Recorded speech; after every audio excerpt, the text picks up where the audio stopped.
통하여 하나님과의 더 가까운 교제가 이루어짐으로써 우리를 향하신 하나님의 뜻만 알도록 해주시며 그것을 이행할 수 있는 힘을 주시도록 간구했다. 이제 11단계 마지막 시간입니다. 지난 시간에는 하나님께서 우리들을 인도하시는 방법에 대해서 말씀드리다가 강의를 마쳤습니다. 하나님께서는 첫 번째로 하나님의 말씀인 성경을 통해서 우리를 인도하십니다. 그리고 두 번째로는 우리들의 상식을 통해서도 우리를 인도하고 계시다는 것을 말씀드렸습니다. 이제 세 번째로 하나님께서는 우리들의 환경을 통해서 우리를 인도하고 계심을 말씀드리겠습니다. 하나님께서는 우리들 모두에게 우리가 원하는 것들을 선택할 수 있는 자유의지를 허락해 주셨습니다. 왜냐하면 우리가 하나님을 경배하고 그분과 교제할 수 있게 되기 위해서는 우리들에게 자유의지가 필요하기 때문인 것입니다. 즉 우리가 원해서 드리는 경배, 가난한 심령으로 드려지는 예배가 진정한 예배이기 때문입니다. 제가 오래전에 한국을 방문했는데요. 그때 재미있는 경험을 했던 기억이 납니다. 제가 어느 백화점에를 들어가고 있었는데 누가 어서 오십시오 하고 인사를 하는 소리가 들렸어요. 주변에는 사람들이 없는데 소리가 나는 쪽으로 고개를 돌려보니까 그곳에는 사람이 아닌 한복 차림의 커다란 인형이 서 있었습니다. 제가 그쪽으로 가까이 가서 자세히 살펴보니까 사람이 가까이 오게 되면 장치된 센서가 작동을 해가지고 그 인형이 절을 하면서 어서 오십시오 하고 인사를 하는 거예요. 그때 저는 재미있다고는 느꼈지만 인사를 받은 기분은 들지 않았어요. 또 제가 어디선가 읽은 게 기억이 나는데요. 지금은 로봇이 발달이 되어가지고 집에서 아침마다 커피를 끓여서 서브를 한다네요. 그런데 여러분 이때 우리가 로봇에게 정말 고맙다는 생각이 들까요? 그리고 그 로봇하고 교제가 가능할까요? 아니죠. 오히려 집에서 키우는 강아지가 훨씬 낫다는 생각을 합니다. 왜냐하면 강아지는 자기가 어떤 것을 원하고 원하지 않는 자유의지를 가지고 있기 때문이에요. 하나님께서는 대부분의 경우 우리들에게 허락하신 이 자유의지를 강제로 꺾지를 않으십니다. 그러나 우리의 삶 가운데서 그분의 뜻을 전달하시기 위해 주변 환경을 조성해 주실 때가 있습니다. 저는 30대 후반에 술, 마약, 도박 중독에서 해방이 되어서 잘 살고 있었습니다. 그 당시 저는 불신자였지만, 그러니까 잘 산 건 아니죠. 불신자였어요. 상당히 바쁘게 지냈습니다. 풀타임으로 의사 일하고, 회복 모임 부지런히 매일 다니고, 골프는 핸디캡이 7이 되었고, 또 민물낚시, 바다낚시, 테니스, 여행 등에 열심을 냈습니다. 그러다가 1986년도에 갑자기 생긴 허리 디스크로 꼼짝 못하고 누워서 지내는 신세가 되었습니다. 그때까지 중요하다고 생각해오던 그 모든 것들이 한순간에 아무런 의미가 없는 것이 되어버렸습니다. 그때 졸업 후 20여 년이 지나 처음 만나게 된 고등학교 동창생 한 사람이 찾아왔어요. 그 성경 테이프 100개 정도를 그 와이셔츠 상자에 꽉 넣어가지고 저에게 들어보라고 가져다 주었습니다. 아무것도 할 일이 없었던 저는 결국 그 테이프들을 듣게 됐어요. 환경이 조성된 겁니다. 지금 옛날 같으면 저 거들떠보지도 않았을 거예요. 아무것도 할 일이 없어요. 그래서 그때 얻어진 결론은 기독교가 내가 생각하고 있던 대로 그렇게 허무맹랑한 것이 아니라는 것을 알게 됐습니다. 그리고 얼마 후 교회에 출석하게 되었고 예수님을 만나는 역사가 일어났습니다. 그래서 하나님께서는 우리로 하여금 유익한 선택을 내릴 수 있도록 때로는 어려움도 허락하십니다. 그리고 우리에게 필요한 사람들을 붙여주십니다. 소설이나 영화에는 주인공이 있고 엑스트라가 있습니다.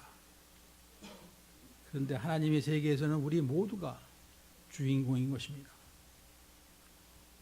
그런 우리들을 우리 자신이 푸대접하며 되는 대로 살아가서는 안 될 것이라는 생각을 하게 됩니다. 네 번째로 하나님께서는 간혹 꿈이나 환상을 통해서 우리를 인도하실 때가 있습니다. 마태복음 1장을 보면 요셉과 마리아가 정혼한 상태에서 주의 사자가 꿈에 요셉에게 나타납니다. 그리고 마리아가 성령으로 아들을 잉태한 것을 알려줄 뿐만 아니라 그 이름을 예수라고 지을 것을 말해줍니다.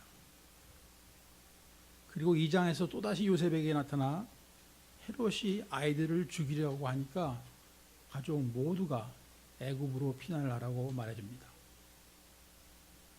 또 사도행전 16장에는 바울이 환상을 보고 선교지를 아시아에서 마게도니아로 바꾸게 됩니다.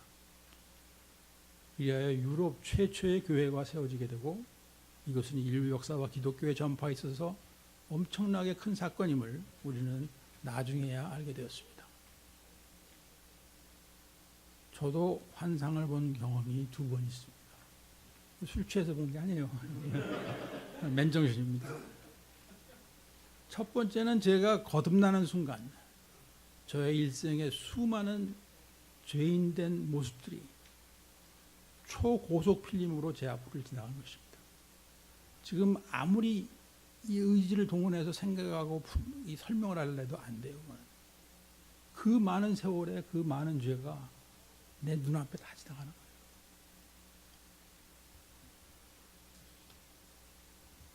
두 번째는 작은 마귀들입니다. 시간 관계상 자세히 말씀드릴 수는 없지만 그때 주님께서는 마귀는 우리가 물리칠 수 있는 것임을 저에게 알려주셨습니다. 그래서 제가 믿어지게 된 순서는 천국이 제일 먼저 믿어졌고 그 다음이 지옥이고 그 다음에 마귀의 존재가 믿어졌습니다. 그러나 우리가 이러한 꿈이나 환상에 지나치게 의존함으로 인해 잘못된 신비주의에 빠져들어가는 것은 건강하지 않은 것입니다. 다섯 번째로 하나님께서는 우리들의 영을 통해서 인도하십니다. 이것이 가장 보편적인 방법입니다. 예를 들면 우리가 구원받은 하나님의 자녀인 것은 성령님께서 우리들의 영을 통해서 알게 하십니다. 이제 이 영을 통해서 인도하시는 몇 가지의 통로를 살펴보도록 하겠습니다. 첫째로 영음입니다. 영음. 우리는 가끔 하나님께서 내게 말씀하셨다 하는 표현을 쓸 때가 있는데 실제적인 음성인 경우도 있지만 그것은 대단히 드문 것이라고 알고 있고 대개는 다음과 같은 내용들입니다. 첫째로 나의 마음속에 아주 세미하게 때로는 뇌성처럼 강하게 전해져 오는 메시지가 있습니다. 어떤 분이 하나님께서 주의 종으로 부르셔서 순종하고 신학교를 졸업하셨는데 그 다음에 어떻게 할 것인가 더 이상 말씀이 없으셔서 계속 기도하면서 기다리셨답니다. 그런데 어느 날 점심 식사를 하려고 맥도날드에 가셨는데 갑자기 가슴을 울리는 목소리가 들려왔습니다. 얘야, 나는 너를 사랑한다. 그 순간 목사님은 그 목소리의 주인공이 하나님이신 것을 알았어요. 그래서 저도 하나님을 사랑합니다 라고 고백하셨습니다. 그러자 연이어서 하나님의 음성이 또 들려왔어요. 고개를 들어라. 그때 유리 창문을 통해서 땅에 떨어진 담배꽁초를 줍고 있는 거지 한 사람이 보였습니다. 하나님께서는 나는 저 사람도 사랑한다 말씀하시는 것이었습니다. 그때 목사님은 하나님께서 홈레스 사역을 하라는 것으로 생각이 되어 시작된 일이 그 후에는 중독자 사역으로 변하게 되었습니다. 또 제가 섬기는 은혜교회 개척하신 김광신 목사님은 처음 2년 동안의 교인 수가 400명 정도까지 된 후 정체 상태로 들어가면서 하나님의 인도하심을 구하며 기도하기 시작하셨습니다. 그중 어느 성도님 한 분이 권유가 하나님의 인도하심이라는 것을 느끼시고 동부에 있는 한 미국 교회에서 주최하는 뜨레시아스라는 프로그램에 캔디데이트로 참석하시게 되었습니다. 그때 목사님께서는 모든 것의 해답은 하나님의 사랑이라는 것을 다시 한번 느끼시고 곧바로 은혜교회에서도 뜨레시아스가 시작되었습니다. 지금은 이 프로그램이 남미, 유럽, 일본, 러시아, 대만, 중국, 이스라엘 등 전 세계의 은혜교회 선교지에서 사용되어지면서 수많은 열매를 거두고 있습니다. 이 중에서 특별히 일본, 대만, 중국, 이스라엘은 제가 실무 총책임자로서 쓰임을 받은 곳이어서 더욱 기억에 많이 남아 있습니다. 영음의 두 번째, 하나님께서는 거듭난 양심의 소리를 통해 그분의 뜻을 전하십니다. 우리가 거듭나고 나면 우리의 양심의 주인은 성령님으로 바뀌어지게 됩니다. 그러므로 우리는 이 거듭난 양심의 소리를 무시해버리면 안 되는 것입니다. 이것은 우리가 매일 경험하고 있는 하나님의 인도하심인 것입니다. 그런데 우리가 어떤 중요한 일을 하다가도 이건 아닌데 하는 가책이 느껴지면 기도와 말씀을 통해서 다시 한번 확인하시기를 권해드립니다. 회복 중인 중독자들에게 이 과정이 일반 사람들에게보다 훨씬 중요한 내용이 되어질 수가 있습니다. 다음은 우리의 영을 통해서 인도하시는 방법 큰 것으로 두 번째, 하나님께서는 우리 안에 강한 소원을 통해서 그분의 뜻을 전하십니다. 여러분들 가운데 혹시 꺼지지 않는 불씨와 같이 항상 마음속에 남아있는 거룩한 소원이 있으십니까? 제가 거룩한 소원이라고 말씀드렸습니다. 그런데 중독도 거룩한 소원은 아니지만 끊고 난 후 얼마 동안 꺼지지 않는 불씨와 같이 무언가 모르게 우리들의 마음속에 남아있는 공통점이 있습니다. 그러나 우리가 매일 매 순간마다 그것을 거절하고 있는 상태를 유지하고 있다 보면 어느 때부터인가 중독 대신에 하나님께서 허락하신 거룩한 소원들로 바뀌어가고 있다는 것을 깨닫게 됩니다. 우리가 그것을 바로 실천에 옮기기 위해 발걸음을 떼게 될 때 하나님께서는 우리들에게 추진력을 더하여 주십니다. 저와 중독자들과의 만남은 그렇게 시작이 되었고 지금까지 지속되어지고 있습니다.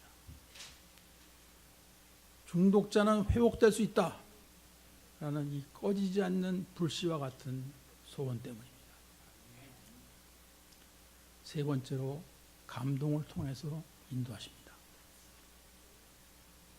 오래전에 LA에서 거리가 좀 떨어진 곳에서 어느 목사님께서 중독자 사역을 하고 계셨습니다.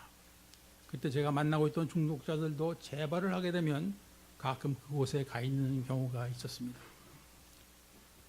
한 번은 우리들 몇몇이서 음식도 장만하고 찬양도 준비하여 그분들을 위로도 할 겸 그곳을 방문했습니다. 그런데 찬양이 진행되고 있는 동안 갑자기 제 안에서 감동이 일어났습니다. 저들에게 복음을 전하라. 아니 그곳에서 사역하시는 목사님이 계신데 저는 서리 집사로서 합당치 않은 행동이다 하는 생각이 들었지만 그 감동을 제가 감당할 수가 없었습니다. 그래서 목사님께 말씀드리게 되었습니다. 그런데 목사님께서 흔쾌히 허락해 주시는 것이었습니다. 그때를 위하여 따로 준비했던 말씀도 없는 상황에서 저는 메시지를 전하고 오늘 이 자리에 예수님을 구주로 영접하기를 원하시는 분은 그 자리에서 일어나라 선포하였습니다. 그때 놀라운 일이 일어났습니다. 그곳에는 수십 명의 문제아 젊은이들이 있었는데 그 중에서 거의 반 정도가 예수님을 영접하겠다고 일어선 것입니다. 그렇게 많은 분들을 위해서 예수님 영접 기도를 한 것은 그때가 처음이자 마지막입니다. 네 번째로 우리들의 직감을 통해서도 그분의 뜻을 전하십니다. 오래전 러시아가 문을 열기 시작할 무렵 저희 교회 목사님은 그곳에 선교를 꿈꾸시며 방문하셨습니다. LA로 돌아오시는 비행기 안에서 그곳에 신학교를 세워야겠다는 생각을 하시게 되었습니다. 그리고 불과 1시간 정도 만에 모스크바 신학교 건립부와 커리큘럼에 대한 설계를 마치셨습니다. 그런데 그 신학교는 은혜교회가 세운 세계 방방곡의 수많은 신학교들 가운데 지금까지도 가장 효율적으로 가장 많은 열매를 맺고 있는 신학교입니다. 이제 우리가 성령님의 인도하심을 받기 위해서 또 하나님의 뜻이 내 삶을 통해 이루어지기 위하여 우리가 해야 할 일은 무엇인가를 정리해서 말씀드리겠습니다. 첫째로 성경과 친숙해지는 것입니다. 왜냐하면 성경은 우리들을 위한 하나님의 말씀이요 인도하심이기 때문입니다. 제가 중독 행위를 완전히 끊은 것은 우리 딸아이가 초등학교 시절이었습니다. 그렇지만 중고등학교 시절에도 많이 힘들었어요. 우리 딸이. 왜냐하면 그 이전에 그 딸아이가 받은 상처가 많았기 때문입니다. 그러나 그 아이는 교회 전도사님과 또 목사님과의 대화를 많이 나누었고 카운슬링도 받았고 또 토요일 오후에는 교회 친구들과 노방정도도 나가며 교회 중심의 생활을 착실히 하였습니다. 그러나 제가 생각하기에 가장 중요한 영향력은 그 아이가 매일 성경 말씀을 읽고 묵상하고 노트에 쓰는 큐티 시간을 하루도 거른 적이 없을 정도로 주님께 의지하고 그분의 은혜를 갈망하여 온 것이라고 생각합니다. 하나님께서는 성경 말씀을 통하여 우리 딸아이에게 무엇이 유익한 선택인가를 알도록 해주신 것입니다. 지금은 석사학위를 받은 스페셜 에듀케이션 티처로 또 로스 알라미토스 스쿨 디스트릭트에서 티처 오브 더 이어 어워드도 받고 교회에서도 열심히 섬기며 또 다저스의 열광 팬으로 우리 부부와 함께 행복하게 살고 있습니다. 한 1년 전에 이 길가에 잠시 들른 적이 있는데 기억나시는 분 혹시 계신지 모르겠어요. 예, 감사합니다. 두 번째로 기도를 쌓으십시오. 하나님께서 우리를 인도하시고자 하는 시그널이 온다 해도 우리가 그것을 감지하지 못하면 아무런 소용이 없습니다. 그래서 우리는 예민한 영감을 유지할 수 있기 위하여 평소에 기도를 쌓아놓아야 하는 것입니다. 영감이란 성령님의 인도하심을 감지할 수 있는 영적인 감수성이라고 할 수 있습니다. 세 번째로 자기의 뜻, 셀프 윌을 버리는 훈련을 계속해 나가십시오. 지금 여러분들께서는 11단계 강의를 듣고 계십니다. 우리의 회복이 이 수준에 이르게 되면 자기의 생각과 주장의 실상을 기도를 통해 올바로 깨닫게 되고 잘못된 것은 버릴 수 있게 되어야 합니다. 이 자기의 뜻, 자기 주장은 특별히 중독자들에게는 최대의 문제라고도 할 수 있습니다. 왜냐하면 아무리 잘못된 주장일지라도 이 중독자 머릿속에 한번 꽂히게 되면 우리 중독자는 반드시 사건을 만들어내고 맙니다. 그래서 우리들 모두에게 스폰서가 필요한 거예요. 내 생각 떠오르는 걸 믿으면 안 돼요. 그렇더라도 스폰서하고 한번 확인을 해야 되는 거예요. 여기 스폰서를 가지고 계신 분 손 한번 들어보세요. 매일 전화하시는 분 손 한번 들어보세요. 저는 그렇게 지났어요. 회복의 시작을. 제가 스폰서십 강의를 다시 한번 해야 되겠네요. 우리가 다른 사람의 인도를 받으려 해도 자기 뜻을 버려야 하는데 성령님의 인도하심을 받겠다고 하면서도 억지를 부리는 경우가 많이 있는 것 같습니다. 특별히 중독자들에게는 이 억지를 부리는 경우가 아주 많습니다. 어떤 사람이 드디어 다이어트를 시작하기로 했습니다. 그런데 어느 날 갑자기 아이스크림이 너무나도 먹고 싶었어요. 마음속으로 고민을 하다가 이런 결정을 했습니다. 그 아이스크림집은 갈 때마다 손님이 너무 많아서 주차할 자리가 없는 곳인데, 만약에 오늘 그 집 바로 앞에 주차할 자리가 비어 있으면은 하나님의 뜻으로 알고 아이스크림을 사 먹겠다 하며 그곳을 향하여 차를 몰고 갔습니다. 그분이 아이스크림을 먹었을까요? 안 먹었을까요? 과정을 설명해 드리겠습니다. 그곳에 도착해 보니 물론 파킹 스페이스가 하나도 없었죠.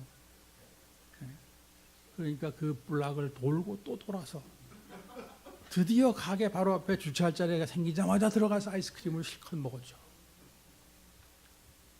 우리 중독자들의 경우 자신이 원하는 것을 이루기 위해 이와 같은 억지를 부리는 경우가 이외로 많은 것입니다. 네 번째로 범사의 하나님을 인정하고 우리의 삶을 그분께 의뢰하십시오. 잠언 3장 6절 말씀입니다. 너는 범사의 그를 인정하라. 그리하면 내 길을 인도하시리라. 그러므로 우리가 하나님보다 앞장서서 가지 아니하는 것입니다. 순간순간 작은 일에 관해서도 그분의 말씀에 귀를 기울이며 따라가는 것이라고 하겠습니다. 하나님의 뜻을 어떤 거대한 것에서만 찾으려 하기보다는 이미 알려주신 작은 일부터 순종하는 가운데 장차 더 어려운 일도 해나갈 수 있도록 인도하여 주시는 것입니다. 이것이 우리가 하나님 앞에서 자기의 뜻과 주장을 버려가고 있다는 증거인 것입니다. 다섯 번째로 하나님을 사랑하십시오. 이 말씀은 아주 어려운 요구로 들릴 수도 있습니다. 참고로 저의 경험을 말씀드리겠습니다. 하나님을 사랑하게 되는 과정이라고도 할 수 있는데요. 먼저 하나님께서 나를 위해서 지금까지 함께 해주시며 인도해 주신 일들을 기억해 보는 것입니다. 조금만 지나면 우리가 다 잊어버려요. 그러면 우리가 감사해야 할 일들이 헤아릴 수 없을 만큼 많다는 것을 새삼 깨닫게 됩니다. 그리고 입술로 고백하세요. 감사합니다, 하나님. 사랑합니다. 그리고 거기서 끝나는 것이 아니라 그분께서 원하시는 일들을 해나갑니다. 성공적인 예배를 드립니다. 말씀을 묵상하고 기도를 드립니다. 그리고 가족과 이웃을 사랑하고 섬기는 일을 합니다. 주님의 나라를 위해서 어려움도 겪어봅니다. 그런데 우리는 이와 같은 일들을 통해서 점차로 하나님의 심정이 깨달아지기 시작합니다. 그로 인해서 하나님을 점점 더 사랑하게 되어지는 것입니다. 그렇게 되면 우리가 하나님의 인도하심을 받고 따르게 되는 일이 훨씬 쉬워지는 것을 깨닫게 됩니다. 비록 그 과정 가운데서 어려움과 고통이 닥쳐온다 할지라도 이겨나갈 수가 있는 것입니다. 여섯 번째로 서두르지 마시기 바랍니다. 하나님의 인도하심이 더딘 것 같이 느껴질 수는 있지만 늦는 법은 없다고 생각합니다. 우리는 기다릴 줄 알아야 하며 하나님께서 그분의 뜻을 우리에게 드러내실 때 순종하며 따라갈 수 있는 힘을 주시라고 기도해야 할 것입니다. 우리들의 인생 가운데 하나님의 뜻을 알지 못해서 몸부림치는 시간은 그리 길지 않습니다. 그보다는 이미 드러나 알고 있게 된 하나님의 뜻을 이루어 나가는 데 관심이 없기 때문에 우리의 삶이 오리무중이고 별무신통이 될 수밖에 없는 것입니다. 우리가 중독자 생활을 그만둬야 하는 것인지 아닌지를 기도해 보아야 알 수 있는 일입니까? 아니죠. 내가 중독자라면 이미 뼈가 저리게 알고 있는 일입니다. 예수 믿고 구원받는 것, 또 나 자신의 내면을 살피는 일, 다른 이들을 있는 그대로 받아들이고 용서하는 일, 말 조심하는 것, 청결하게 사는 것, 이웃을 사랑하고 섬기는 것, 예배에 성공하는 것, 봉사하는 것, 전도하는 것, 물질 드리는 것, 이와 같은 것들을 매일매일 결단하며 실천해 나갈 때 나 자신에 대한 점점 더 많은 하나님의 계획이, 점점 더 많은 깊은 내용들이 드러나게 됩니다. 예수님께서도 하나님 아버지의 뜻을 이미 알고 계셨으므로 겟세마네 동산에서 땀방울이 핏방울이 되도록 기도하신 것입니다. 하나님께서는 이 시간에도 우리들을 위하여 가장 선한 계획, 가장 유익한 계획을 가지고 우리를 인도하시기를 원하십니다. 그 인도하심을 매일매일 체험하시며 하나님의 나를 향하신 뜻을 이루어 나가시는 아름답고 성공적인 삶을 사시기를 진심으로 바라면서 11단계 강의 여기서 모두 마치도록 하겠습니다. 감사합니다. 기도하시겠습니다. 하나님 아버지, 삶의 의미와 목적을 알지 못한 채 방황하며 헤매던 저희들이 우리 주님 앞으로 나올 수 있도록 인도해 주시는 은혜를 진심으로 감사드립니다. 우리들의 모든 죄를 사하여 주시기 위하여 마지막 피 한 방울까지 다 흘려서 십자가의 고난을 감당하신 주님의 그 크신 사랑과 은혜를 생각하며 우리가 남은 인생을 어떻게 살아가야 할 것인지 다시 한번 깨닫고 결단하기를 원합니다. 세상 것들에 대한 욕망에 끌려다니는 대신에 주님께서 원하시는 삶을 살아가기를 원합니다. 연약하고 부족한 저희들의 삶을 온전히 주님께 맡겨드리니 저희들을 변화시켜 주시고 주님의 나라를 위해서 쓰임받을 수 있는 귀한 종들이 되게 하여 주시옵소서. 예수님의 이름으로 기도합니다. 아멘. 감사합니다.